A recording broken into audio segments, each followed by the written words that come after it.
Welcome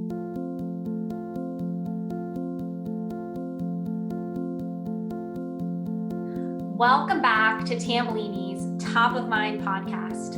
I'm your host, Katelyn Ilkani, and I'm joined today by higher education technology thought leader, Jason Parkhill, the Interim Chief Information Officer at Colby.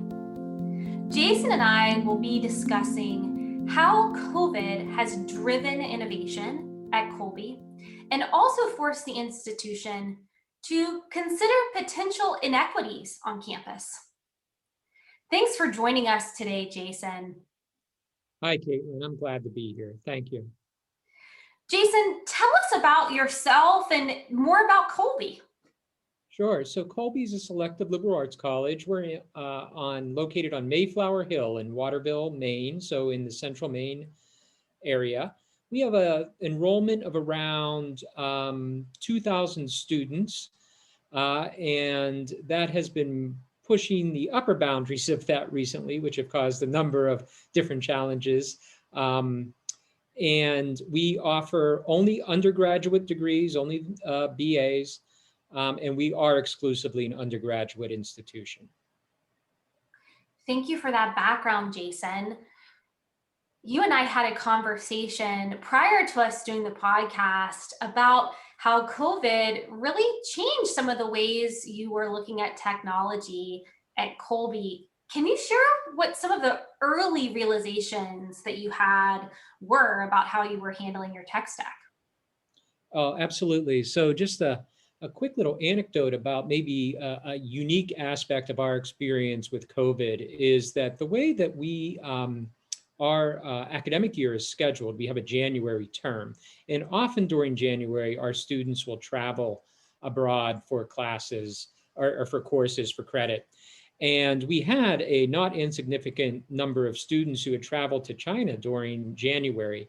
And when they returned at the end of January, we made the decision to have them quarantine for 2 weeks in a local hotel where the college put them up. So my group, at the time, I was leading the academic technology group. And so my group had to scramble and collaborate with our Center for Teaching and Learning to really understand how we could get these students started remotely from the hotel during our spring semester. So it was kind of a practice run for what was to come, although at the time we never suspected it. And then as those students were really coming back into the classroom, it was just days and weeks later where Colby, like the rest of higher ed, really had to make that decision to pivot towards an emergency remote teaching mode.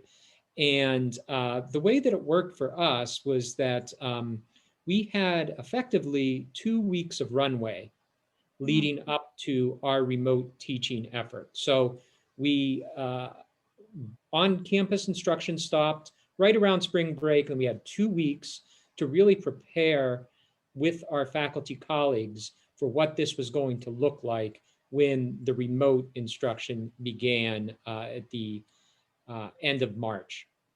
So there was a lot of early realizations that came to us pretty quickly then. As all of our students were departing campus, when our students are on campus, we can, to some degree, level the playing fields in terms of resources that are available to all of them. But as our students began to leave campus, we quickly realized that they were headed off into many different kind of home living situations that were far different than what we could provide here on campus. So we had to develop programs so that students could petition for reimbursement for high-speed internet access wherever they were going. Some we had to even send with cellular hotspots just because there was really no other option for them where they were going. We also realized very quickly that our entire model, being a residential college, depended on students having access to our computational resources that were on campus, which was effectively cutting all of them off to our computer classrooms, our computer labs, and the other resources that we had on campus. So in that world, a lot of our software licensing is tied up with licensing the software suites for use on college-owned computers, so institutional hardware. And there was really no stipulation for being able to then allow the students to install it on their own computers. Now, fortunately, many of the big academic software vendors stepped up and they made some adjustments during that emergency remote teaching period to allow our students to install things. So like Adobe and SPSS and those other things that typically the institution would license. So we were able to solve some of that way, but we also needed to very quickly, we realized very quickly that we needed to look into virtual desktop services so students could log into a computer and run software in a web browser and those kinds of things. We also realized very quickly that video was going to be a much more important part of instruction in the remote teaching era, right? So both synchronous and asynchronous video. So we did a lot of preparation with our faculty on how to use Zoom for synchronous interactions, and then how to use other recording, screen recording, lecture recording to be able to provide a material to the students asynchronously. All of this was happening in a very short period of time. Jason, were some of these projects already on the roadmap, or was COVID forcing you to undertake projects much sooner than you would have otherwise?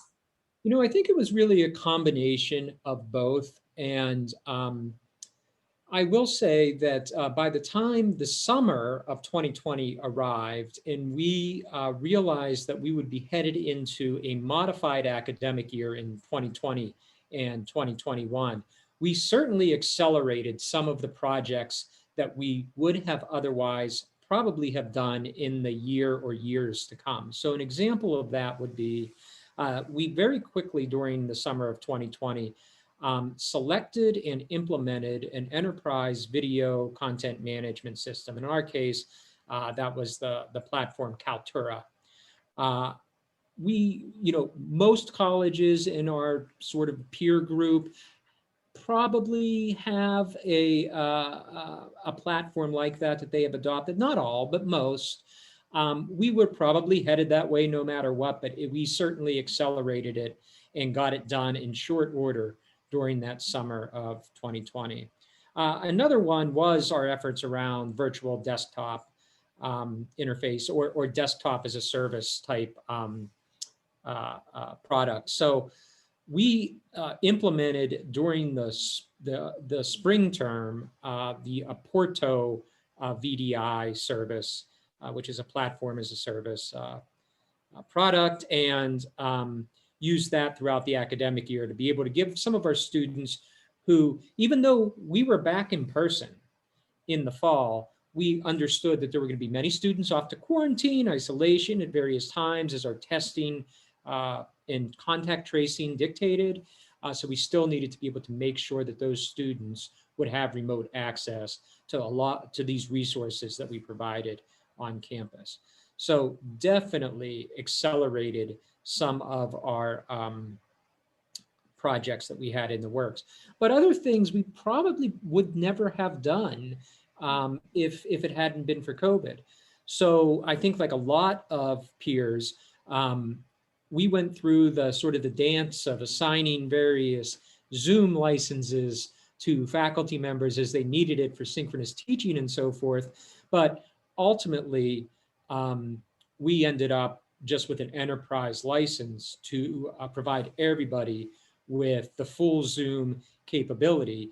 And you want to think about some changes that COVID brought about that will probably never go away. Mm-hmm. I suspect dependence on or use of Zoom is going to be one of those things. Video conferencing in general is probably going to be much more prevalent in our future than it was in our past. How did you decide how to prioritize these projects, Jason? Because things were so rushed. right? It was pretty high stress. People were working probably past 100% capacity. What did you use? How did you decide to prioritize? Well, I feel very fortunate that I have a really talented group of academic technologists and within the academic technology group. And then more broadly, a very experienced and dedicated team in our information technology services organization more broadly. So on the academic technology side, we really huddled early in the summer of 2020, looked at what our experience was in that spring of 2020, and decided on what we thought needed to be our top priorities heading into the fall, trying to be careful not to bite off much more than we could chew, considering that some of these were pretty big projects that would typically have been implemented over a period of time much longer than the abbreviated 3 months that we had during the summer of 2020. So just drawing on our experience, consulting with our colleagues in the Provost's office and the Center for Teaching and Learning, we were able to develop a list of, I believe, 3 or 4 priorities that we absolutely needed to address as we progressed on from the spring experience into the 2020-2021 academic year. Did you face any challenges implementing these solutions so quickly? We certainly did. And really, one of the challenges was we were doing this at a time that many others were also doing it, right?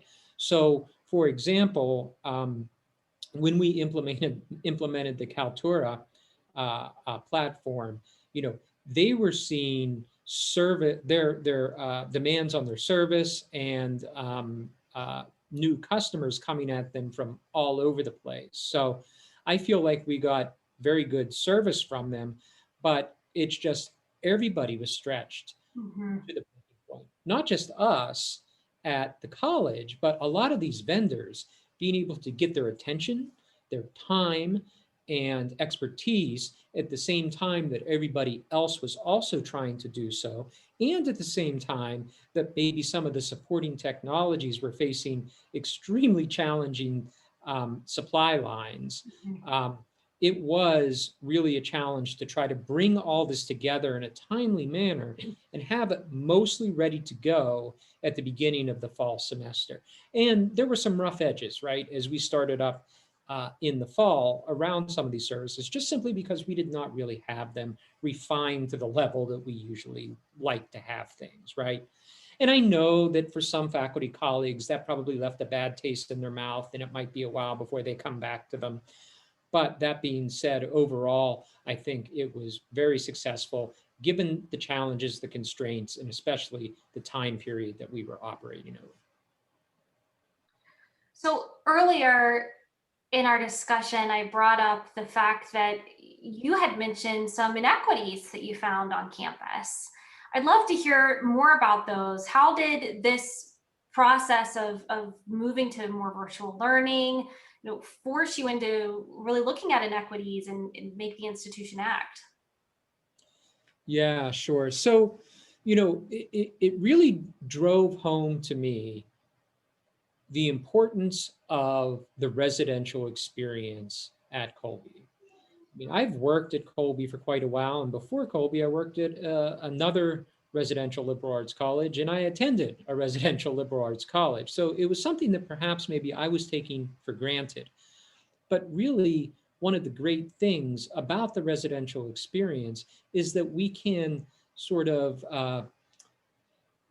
take off the sharp edges of inequities. It's not that they don't exist on our campuses. They absolutely do. And it can be extremely pronounced in some areas. But one of the things that we do hope to do by bringing everyone together in the residential experience is that we can provide a level of resources to everybody that is generally the same, regardless of their background or what they bring to the college. Now, when we sent all the students remote, that changed dramatically. Now, their ability to participate in a Zoom session or their ability to be able to watch some kind of high quality video stream is all up in the air, right? We no longer have control over that, right? A Mhm. lot of it depends on the type of computer, its age, the type of internet connection they have, wherever it is they are studying from, um, where we can kind of level that field when they're all here on campus. And it really just threw into sharp relief those inequities that the residential experience can help iron out a little bit, but are always there. Mhm. Um, so it was just really revealing, and we had to pay a lot of close attention to um, developing ways to support students while they were remote in ways that we never had to do, obviously, when they were here on campus. And even the modes of instruction, right, are very different, right? So students remotely, um, not attending class, not having access face to face with faculty, but I think even in some ways, more importantly, not having that face to face interaction with their peers around the classwork, right? That's another thing that I think that we take for granted is how much peer learning happens because of the residential experience. That students are working together, they are studying together, they are getting together every day, during the evening to collaborate on projects and coursework. And with that removed, that really affected some students more significantly than others. And that's really hard to replicate. You can put together Zoom study groups, you can encourage them to attend those, but still, the informal interactions that the residential experience um, enables kind of, with that removed, exasperated some of the challenges that some of our students would have. Jason, now that vaccines are available, we're looking at more reopening. What does the fall look like for you? As the pace of change continued the same way now that we're, coming into this next school year? Well, I'll say, as I sit here on June 15th, we are anticipating and optimistic that we will have a fairly normal fall semester. And what I mean by that is students back, most of our community vaccinated, and guests allowed back on campus, and a lot of things that were really disrupted last year just returned to normal. So we're all optimistic about that. Of course, everybody has sort of side glancing at some of these variants that are out there and so forth, and wondering how that is all going to play out.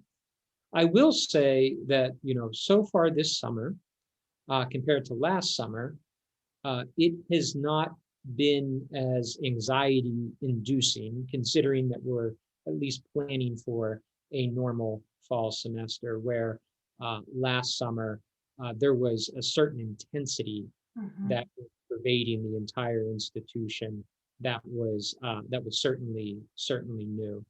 Um, I will say that a lot of my thinking, a lot of the thinking of many of my colleagues across other, our peers in private liberal education, right now, we're all dwelling on this question of what's going to carry on. What did we learn during COVID that we want to proactively or actively make sure that we continue? That was good. One of the things that I think was just really interesting to me is to see how quickly and ably many of our faculty adapted to those new modes of teaching. And there were things that they did that, in talking with them, I think they're going to want to continue, and that will cause some challenges for us in information technology. So, for example, um, we had a pretty modest lecture capture pilot before COVID, But now that so many of our faculty members have had experience with recording uh, their presentations in the classroom and understanding how that can help students that are maybe not a English as a first language speaker to go back and review, Mhm. maybe even how some of the auto transcription works with that, so students can go back and search for when something was said and rewatch it and so forth. I know we're going to have a lot more interest in continuing some of those practices, and it's going to be interesting to me to see what it is our faculty want to continue on with here. I think that will be interesting, Jason, to see. And in some ways, it probably would be a very positive thing for everyone to continue because it may help students, as you mentioned, who have English as a second language, students who have learning differences, who might be less auditory learners and need to watch things a few times. Could be some great benefits of continuing with the video capture and making that available. Yep, absolutely. That goes into my next question, which was, are you going to keep all these changes? I mean, so I'm assuming you're also going to be keeping the virtual desktop interfaces too. Well, that's some of the questions that we're working through right now. I mean, some of, in terms of the way some of these services were paid for, it was really from an emergency COVID fund. And now we're going through the challenge of saying, okay, do we still need these services? And in most cases, yes, we do. They've become popular. And how are we going to pay for them going forward longer term, right?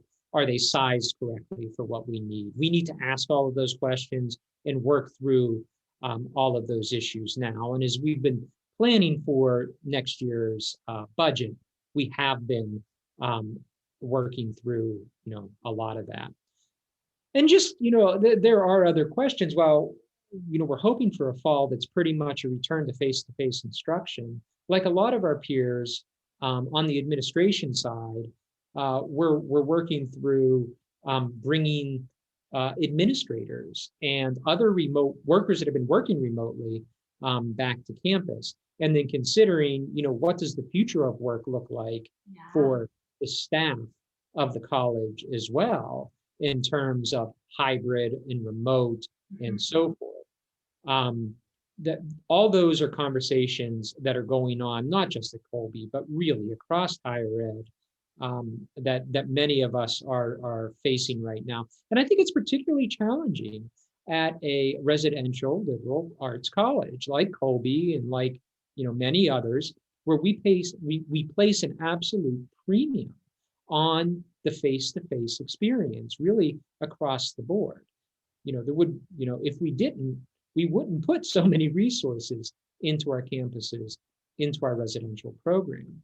So there is going to be, I think, a period of working out what that looks like. Some of that, I think, will be directed by local culture, but I think at some point, some of it's just going to be probably influenced by larger market dynamics on uh, recruitment and how employees want to work in the future, particularly in IT type roles, information technology roles, where there has, even before COVID, been some, I guess, tradition of the possibility of remote work.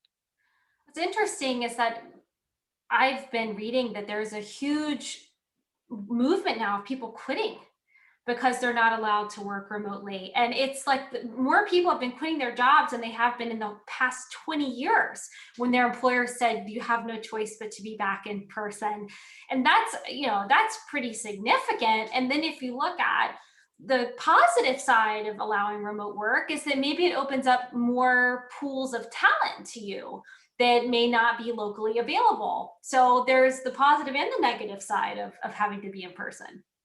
Yeah, there certainly is, and it's going to be interesting to see the big picture of how COVID really affects how we work and what our workforce looks like. I've also just anecdotally observed, kind of the number of retirements that have been happening here as sort of the pandemic is becoming to a close. I think the whole experience has given many people right on that cusp of retirement a moment to reflect on what's important and what they really want to do in the years to come now that we are exiting the pandemic. But also even within sort of the residential liberal arts college community, it was, I believe, at the end of April, or maybe it was at the end of March, that I saw for the first time a job ad go out for an IT professional that gave the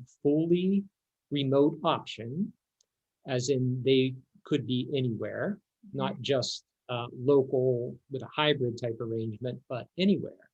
And that just, the light went off in my mind then is, this is the market that we will be competing in in years to come. I agree, Jason. Thank you. This has been a wonderful conversation. I appreciate all of your insights, and the experience and the journey you've gone through is fascinating. I'm sure a lot of our listeners have experienced something similar. I really enjoyed our talk today. Thanks for the opportunity, Katelyn. I enjoyed it quite a bit too. That concludes this episode of Tambellini's Top of Mind podcast. Thanks for joining us. We'll be back next month with another great speaker and topic, and you can check out all of our podcasts, blogs, and other free resources at thetambollinigroup.com, as well as our member-only resources.